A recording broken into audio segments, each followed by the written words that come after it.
દરેક નીતિની સામે કાયદાની રીતે ઊભો રહેતો SSK ન્યૂઝ ચેનલ। સુરત શહેરમાં ફરી શ્વાનનો આતંક સામે આવ્યો છે, જેમાં 2 વર્ષની બાળકી પર શ્વાનની હુમલાની ઘટના ચર્ચાનો વિષય બની છે।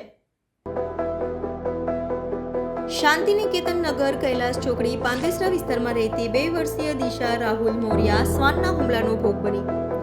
આ ઘટના ત્યારે બની જ્યારે દિશા હાથમાં બિસ્કિટ લઈને દાદર પરથી નીચે જ ઉતરી રહી હતી।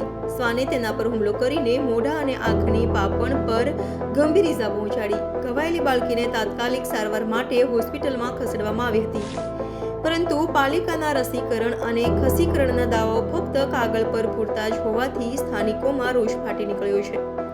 આ ઘટના બાદ શહેરમાં શ્વાન નિયંત્રણની વ્યવસ્થાને લઈને ફરી સવાલો ઉઠ્યા છે। मोरिया राहुल नाम है मेरा। मेरी बच्ची बाहर खेल रहे थे, कुत्ते ने उसके ऊपर हमला कर दिया। सिर्फ 2-3 टाके आए हुए हैं, ये साइड पूरा कट गया है, पूरा उसने निकाल दिया काट के। SMC वाले आते ही नहीं है, सुनने में आ रहा आए थे, पकड़ के लेके गए थे, फिर छोड़ दिए। और उसने 2-3 लोग को हमला किया हुआ है, कोई सुनवाई नहीं है। आपके थ्रू देखते हैं अगर कोई सुनता है तो। सरकार से यही मांगे उन लोग को थोड़ा नियंत्रण करें, और क्या पकड़े उसको, इंजेक्शन लगाएं।